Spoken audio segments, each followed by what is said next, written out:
सोचिए, सिर्फ 10 दिन का एक मासूम बच्चा वो एम्स दिल्ली की ओपीडी में आता है। बच्चा बीमार है, शरीर में पानी की कमी है और उसकी सांसें भारी हैं। उसके माता पिता गरीब हैं, लेकिन उनकी आंखों में गरीबी से ज्यादा डर और शर्म है। क्यों? क्योंकि वो बच्चा उनके लिए एक पहेली बन गया था। उन्होंने उसे एक लड़की की तरह पाला था, लेकिन उसका शरीर कुछ और इशारा कर रहा था।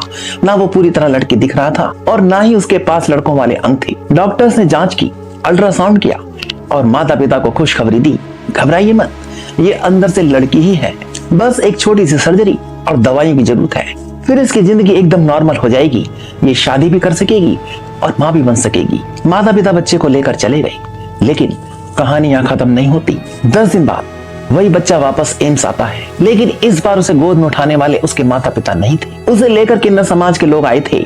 बच्चे की हालत खराब थी, वो शौक में था। जब डॉक्टर्स ने उन माता पिता को फोन करके बुलाया और समझाया कि आपका बच्चा ठीक हो सकता है, उसे अपना लीजिए, तो जानते हैं उन्होंने क्या कहा? उन्होंने साफ मना कर दिया।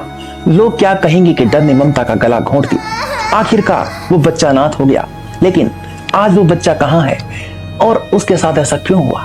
यह सिर्फ एक बच्चे की कहानी नहीं है, यह हजारों भारतीय परिवारों की कहानी है जो अनजाने में अपने जिगर के टुकड़े को कलंक मान लेते हैं। नमस्कार दोस्तों, मैं हूं अजय कुमार और आज के इस वीडियो में हम बात करेंगे एक ऐसी मेडिकल कंडीशन के बारे में जिसे जानना हर माता पिता के लिए बेहद जरूरी है। दोस्तों, जिस बच्चे की कहानी मैंने आपको सुनाई उसका हैप्पी एंडिंग हुआ। उसे बाद में एक विदेशी परिवार ने गोद ले लिया और आज वो एकदम स्वस्थ है। लेकिन दुख की बात यह है कि उसके अपने माता पिता ने उसे त्याग दिया। क्यों?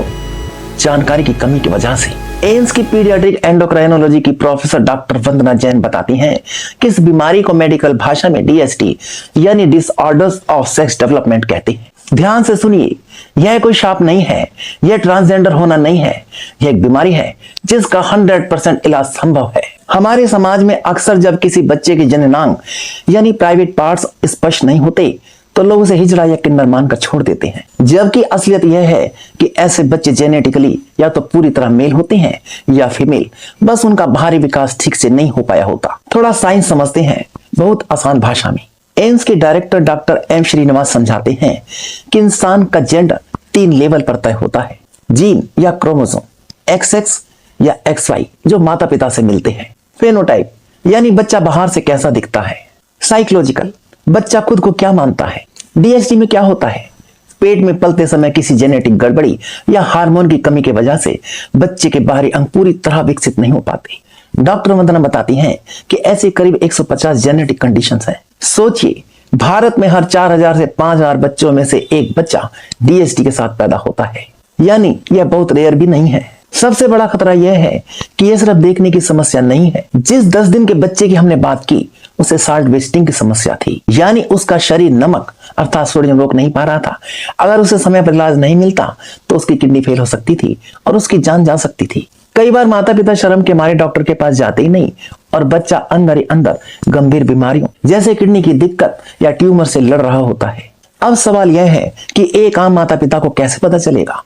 इसके लक्षण 2 समय पर दिखाई देते हैं। नंबर 1, पैदा होते ही नवजात शिशु।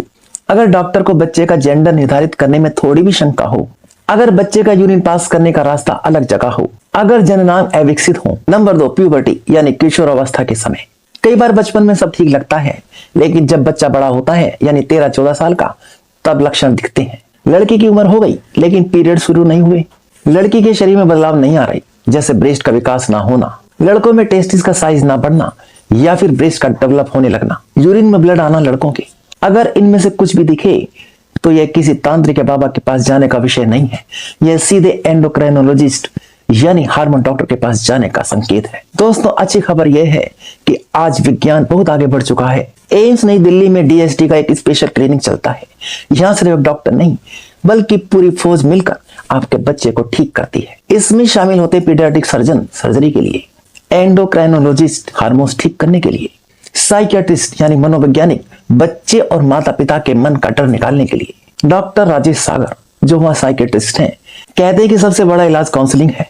माता पिता सदमे में चले जाते हैं, मेरे बच्चे के साथ ऐसा क्यों हुआ? एम्स की टीम जांच करती है, क्रोमोसोम देखती है और फिर तय करती है कि बच्चे को भविष्य में लड़का बनाना बेहतर होगा या लड़की। सर्जरी और दवाओं से एक बच्चे को नॉर्मल शादीशुदा जिंदगी दी जा सकती है। जी हाँ, वो बच्चा बड़ा होकर माँ या बाप भी बन सकता है केस के आधार पर। दोस्तों वीडियो के अंत में मैं बस इतना कहना चाहूंगा, उस 10 दिन के बच्चे की किस्मत अच्छी थी कि उसे एम्स और बाद में उसे एक विदेशी परिवार मिल गया। लेकिन हर बच्चे की किस्मत ऐसी नहीं होती।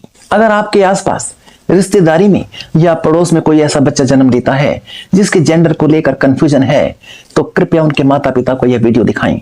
उन्हें बताएं कि सामाजिक कलंक नहीं बल्कि एक मेडिकल कंडीशन है। बच्चे को अनाथालय या सड़कों पर मत छोड़िए, उसका इलाज कराइए। वो आपका बेटा या बेटी बनकर आपका नाम रोशन कर सकता है। सरकार और एम्स अब ऐसे मामलों में बहुत संवेदनशील है। आपको बस सही जगह पहुंचने की देर है। अगर आपको जानकारी महत्वपूर्ण लगी तो इस वीडियो को लाइक जरूर करें। इसे हर उस ग्रुप में शेयर करें जहां माता पिता हैं, क्योंकि आपकी एक शेयर किसी मासूम की जिंदगी बचा सकती है।